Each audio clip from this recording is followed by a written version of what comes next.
you'd told me a month ago that I would put out a video with the word Sigma in the thumbnail, I would have immediately deleted my channel. Remember when my videos weren't all about dumb memes? Anyway, it's too late to go back, and I promise I do have genuine points to make. So let's talk about men, the patriarchy, and those literally me characters. First up, who are they? We'll talk about what defines these characters in a second, but for now, here is an incomplete list of characters who are literally me, as fast as I can. Lou Bloom, the driver, Patrick Bateman, Batman, Officer K, Travis Bickle, Defense, Don Draper, Tyler Durden, Donnie Darko, BoJack Horseman, Walter White, the Joker, Tony Soprano, Jordan Belfort, Alex DeLarge, Davis Mitchell, Thomas Shelby, Detective Loki, and way more. Let me know in the comments which ones I've missed. So what's the commonality here? They all involve Ryan Gosling, Jake Gyllenhaal, or Denis Villeneuve. But there's more to them, of course. In fact, despite the fact that I just listed a very long list of characters, there are some pretty specific traits that they share.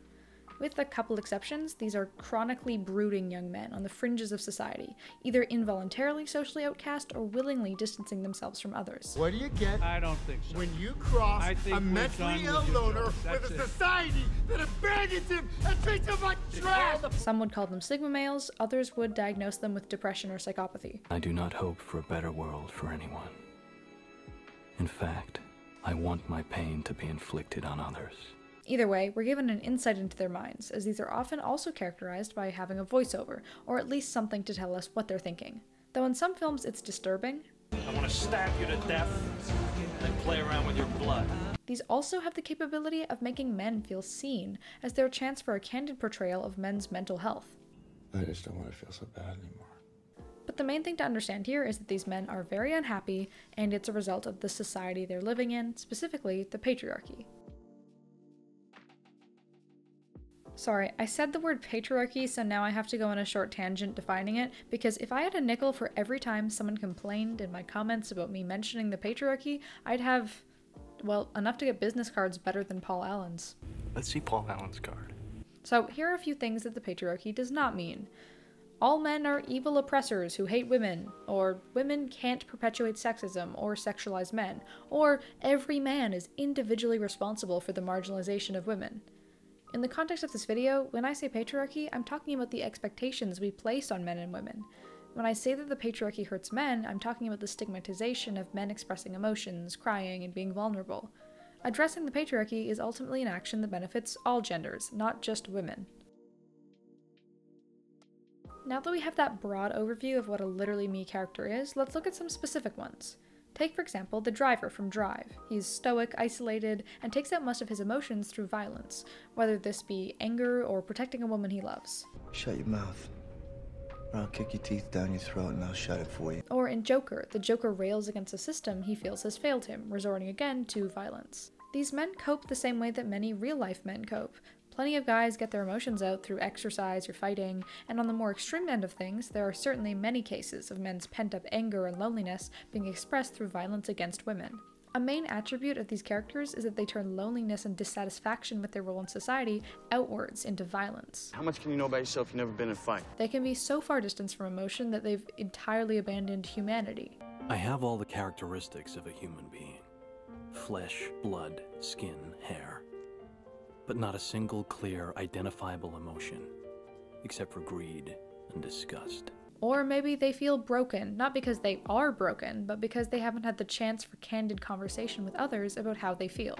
You know, sometimes I feel like I was born with a leak, and any goodness I started with just slowly spilled out of me, and now it's all gone, and I'll never get it back in me. I've previously discussed Fleabag and its depiction of mental health for women, and these films often play a similar role for men. These can portray the same descent into apathy and pessimism. I am completely fucking alone. Loneliness has followed me my whole life. But notably, many of the male characters lack the awareness to determine what exactly is making them so unhappy. But even after admitting this, there is no catharsis. My punishment continues to elude me, and I gain no deeper knowledge of myself. This means that even when their pain is a result of the patriarchy, they often respond by further pushing themselves towards stereotypical masculinity. They strive for male ideals of success and beauty. You can always be thinner, look better. Despite the fact that this is ironically what made them so miserable in the first place. On the other hand, women are endlessly told about how the patriarchy affects them, and can therefore be quick to label its effects. Women are born with pain built in. whereas many men aren't even aware that the patriarchy can hurt them. And what else did these movies show us? That these outlets, the fighting or the murders or whatever the coping mechanism of choice is, do not work. This confession has meant nothing. At the end of American Psycho, Patrick Bateman feels no relief from his confession or even joy in the murders. He is still fundamentally hollow and lacking in real humanity. Or at the end of Fight Club, the main character may find some solace in his human connection to Marla, but the crimes he's committed don't bring him any happiness. So now you know all about who these characters are. So now let's move into the reactions to these characters. Because to be clear, I'm not criticizing these films like I tend to do on this channel. I mean, included on the list I gave, we have some very critically acclaimed shows, Academy Award winning films, and arguably one of Scorsese's best films, which of course is also one of Robert De Niro's best films, second only to Dirty Grandpa. I want to fuck a horse, and I want to drink its blood. Anyway, I'm not criticizing these, but more examining people's reactions and feelings. The main reaction is, of course, this is literally me. And often, to some extent, these characters are intended to be relatable. For example, what's the name of the main character in Fight Club? If you answered anything, you're wrong, because he has no name. Here, I'll give you another chance. What's the name of the main character in Drive?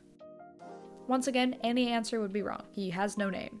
I mentioned Fleabag earlier as well as a female equivalent, and she also has no name. So these characters are intentionally pretty ambiguous, so it's really nothing special that they make people say, literally me. But looking further into this statement, there are some interesting things revealed about masculinity.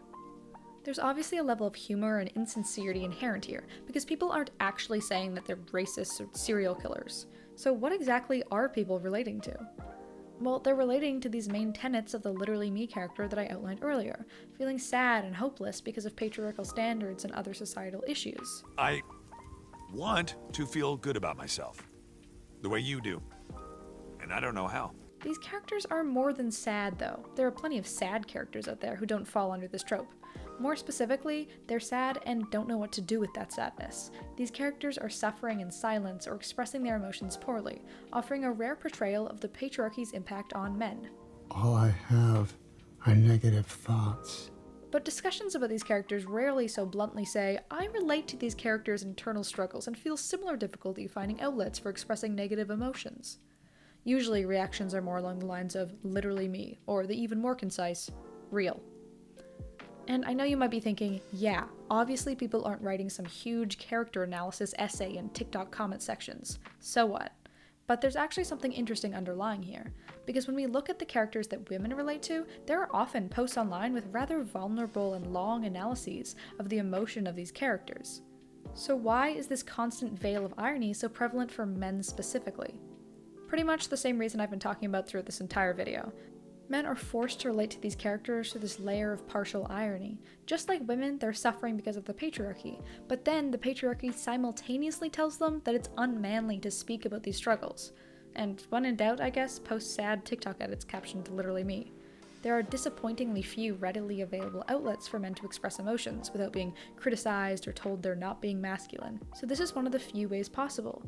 Hidden under some layers of humor, connecting over and to these characters. So I guess the conclusion is men, go to therapy. And general public, stop being weird about men going to therapy.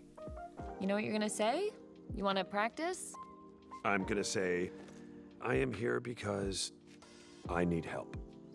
Thanks for watching. As always, like, subscribe, and leave your thoughts in the comments. I'm really curious to hear what you guys think about this one, specifically if you're a guy that connects to these characters. I'd love to hear your thoughts, and I'll see you next time.